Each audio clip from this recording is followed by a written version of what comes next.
Hello and welcome to Pisces Moon Astrology.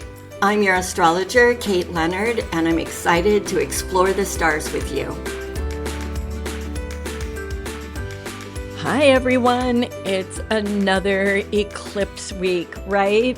We just got to do it. I'd like to run and hide too, but trust me, it's going to be good, at least in the long run. Anyway, what are we talking about? The week of September 29th through October 5th. We get another eclipse, and this is a ring of fire eclipse. I like these, so I'm optimistic, but after underplaying the last one just a little bit, I'm going to try to be really straight with everybody about how this is going to play out energetically, but I have to say I'm kind of optimistic. So let's get into it. Oh, and then at the end, I am going to bring in just a little bit of what's going on with Mars, Venus, and Saturn, because they're providing some supportive energy. Let's get specific here. This is the final eclipse in Libra. So we've been in this Libra Aries axis. We've been playing in that eclipse area since mid-2023. So this eclipse this week is not going to be new energy. This is stuff that we felt before. These are themes that have been coming up for about the last year and a half. This is, however, going to be different from the eclipse we just experienced a couple of weeks ago, the Pisces eclipse, because that was sort of the preview of next year's eclipse cycle. Keep that in mind. So this is going to be familiar, but it shouldn't feel very much like the Pisces eclipse that we just went through. Good. I don't think we need another one of those right now. Then I do want to talk super briefly about Mars making a trine to Saturn. That's a super positive aspect on September 29th. And then Venus is going to make that same trine aspect to Saturn, again, Saturn, on October 4th. These are really important aspects. And honestly, if we weren't having the eclipse this week, I would be spending a lot of time talking about those two aspects. So when we get to this, I'm going to talk about them in relationship to the eclipse, but I want you to think more deeply about them and check your natal chart to see where they're going to be playing in your life, okay? Because they are really important aspects. I do want to make an announcement that I'm expecting within the next week to put out an extra podcast on the United States Election Day astrology. Somebody over on Substack asked me to do that, and if you look at my Substack, you'll see that I did one for the debate, the presidential debate, and it proved to be spot on.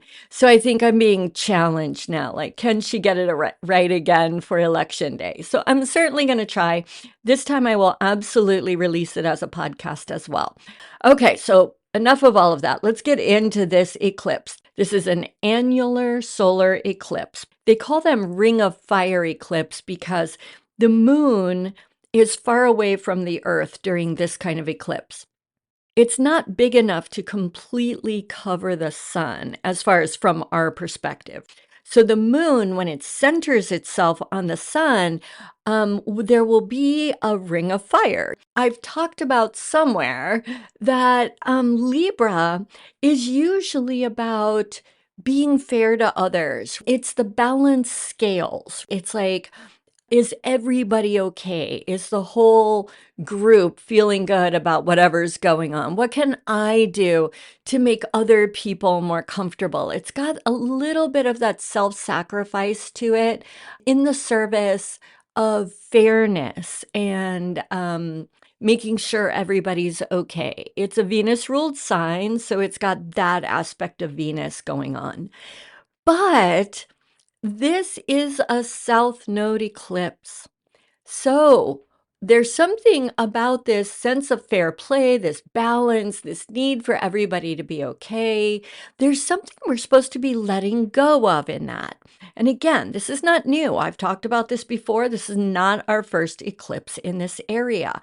But I just want to remind us all that sometimes that spirit of self-sacrifice can go too far, right? Where other people are taking advantage of us, or we're being kind of martyr-like, or whatever it is. But if we are so concerned about everything being fair and everybody getting what they need and all of that, to the point that we are neglecting our own needs, then we've gone too far. And that's what this Libra Aries axis is all about, right? Aries on the other side of this eclipse is the me sign, right? Me. I want mine. I want to do it my way. They call it the toddler of the zodiac. And of course, our goal with any opposition, the best thing to do is find that middle ground. How do I make sure everything's fair, make sure people are reasonably getting what they need and feeling okay, and yet still taking care of my priorities, my needs, moving toward my goals? It is supposed to be a balance. It is not supposed to be some kind of put everybody first people pleaser. And I think this eclipse cycle has had a lot to do with those issues. And I think this eclipse, as the last Libra eclipse, which makes it super powerful, this is the last time that we're going to get that eclipse jolt in this area of our lives for 18 years when this comes back around. So this is really a big deal. So this eclipse with the South Node in the sign of fairness is kind of saying, let go of the too muchness of making everybody else okay. Let go of that place that turns into a sort of, I don't know the right thing to save in here, but a kind of lapdog, right? Where we're just kind of always of service to others and getting bitter possibly. And that's one of the things that can happen when Libra's out of sync. There can be this bitterness. That's a Libra kind of energy out of balance. And this eclipse is shoving us a little bit to say, let go. Let go of the people pleasing. Take care of yourself. Remember, you're on the balance as well, right? Like other people on one side of the scale, me on the other side of the scale, but I've let mine fall away, right? So that it's not balanced anymore. Does that make sense? I hope that makes sense. Anyway, now let's bring the Ring of Fire into it, because this is where I think it gets really cool. So think about the moon is like blocking out the sun. The sun is our ego, our vitality. It's how we shine in the world, right? It's where we represent out there and say, this is me, look at me, spotlight on me, me. No, it's not that Aries kind of me. It's really a much more regal, it rules Leo. But this really is our vitality, it's our public place, right? That's what the sun is. And so the moon is trying to block it out. And it's one thing, the moon represents all of that touchy-feely, deep emotions. It's also instincts and habits. Are you just people pleasing or neglecting yourself or whatever, just kind of out of habit? Right? It's like, well, when my kids were little, I always had to do X, Y, and Z for them. And now that they're, 17, 18, 19, 48, whatever they are, that's older than little, I'm still doing that stuff. It's like, well, that may just be a habit at this point, and maybe you could let them take over some of that stuff for themselves, right? Maybe you get to reclaim some of that energy back. And in this eclipse, the sun will not allow itself to be darkened completely. There is this glowing ring around the moon of us, our egos, our own energy, our vitality saying, no, I am not going to go dark. I am going to peek out around these corners. So I think we're going to have to really listen to the messages we get. Where are we feeling put upon? that's a really big indication that you've been doing whatever it is for too long. Or were we feeling that thing like, damn, it's another week that went by and I didn't do X. I didn't get to my book, my painting. Or what about I didn't get to rest? Or I didn't get to go out and have any fun? Or there was no time to just call up my best friend and talk just for the fun of it, you know? So it doesn't always have to be serious. There are a lot of ways that we find to neglect ourselves. You know, there are a lot of ways that we don't show up for ourselves.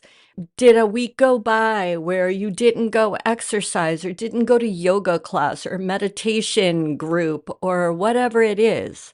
Listen for that inner voice or the tension in your body or those psychic vibes you just get. Because even though I don't want to make the moon out to be the bad guy here, right?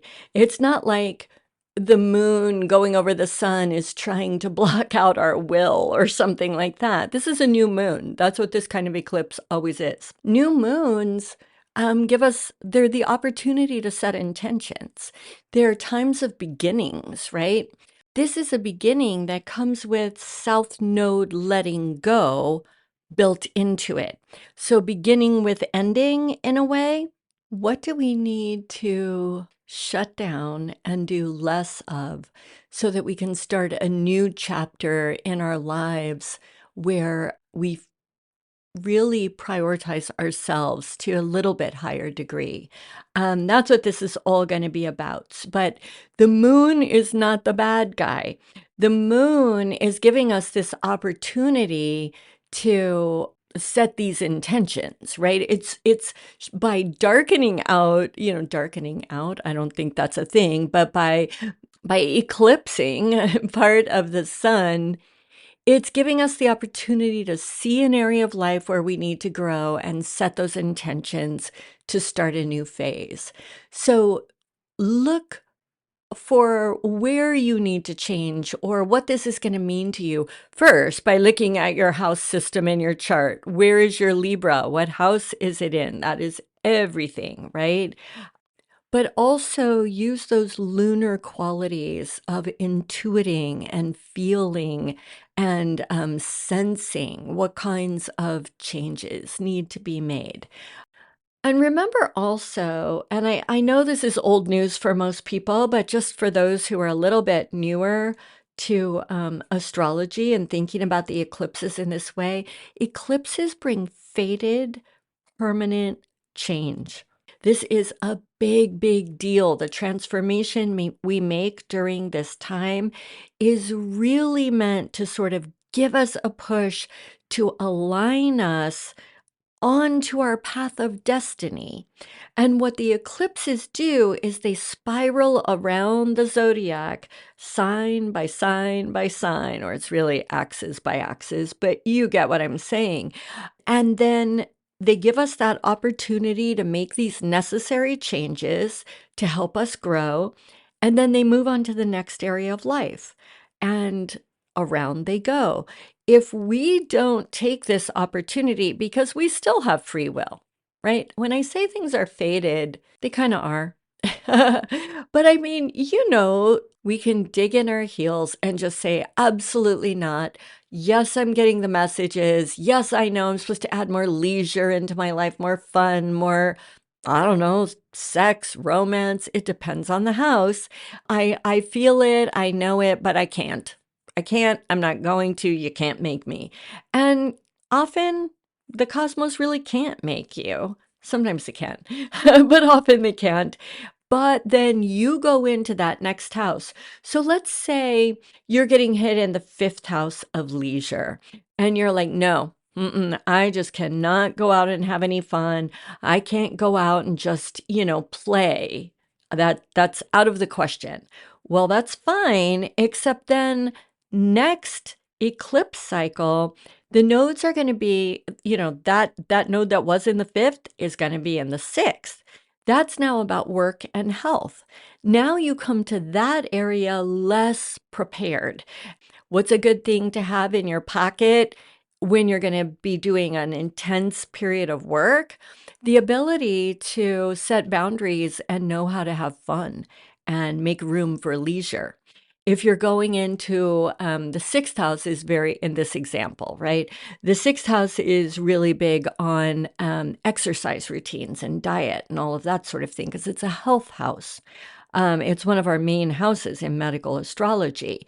And so, if you haven't been out playing, how do you know what kind of exercise is going to be the one that really grabs you and that you'll really stick with because you enjoy it so much, right? So, the fifth house prepares you for the sixth house. So it builds on each other. It's really important to take advantage and try to make the most of the eclipse energy even when it's making us nuts, kind of like the last one did. I will give you some hints, and these are only hints based on working with about a zillion clients a day and seeing people go through these astral events over and over again.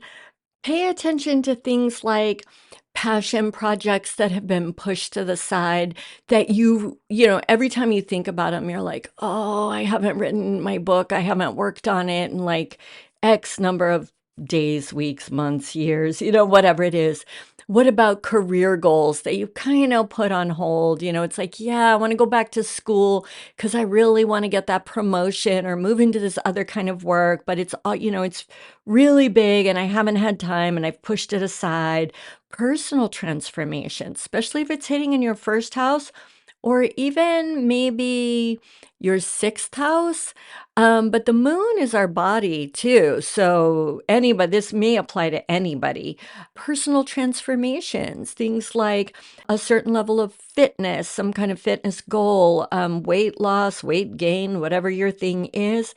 And then relationship needs, have you just not had time to go out and flirt and swipe left and right and all the stuff you do? Have you been putting that aside because, oh, you've got this demanding boss that you're always trying to please, or this family that you're doing a lot of caretaking with? This kind of eclipse is not saying ditch everybody, every man for himself, every woman for herself. It's not saying that. It's just saying, look for balance. There's somewhere that you've sacrificed too much. And I promised you all this time I wouldn't be overly positive. I learned my lesson with the last, with that Pisces eclipse we just went through. So here's my little warning. And honestly, it's not that big of a deal. So I'll stop qualifying. Here it is. Expect pushback. If we've been people pleasing, if we've been, really putting everybody else first for a really long time, there's going to be pushback. There's often pushback, right?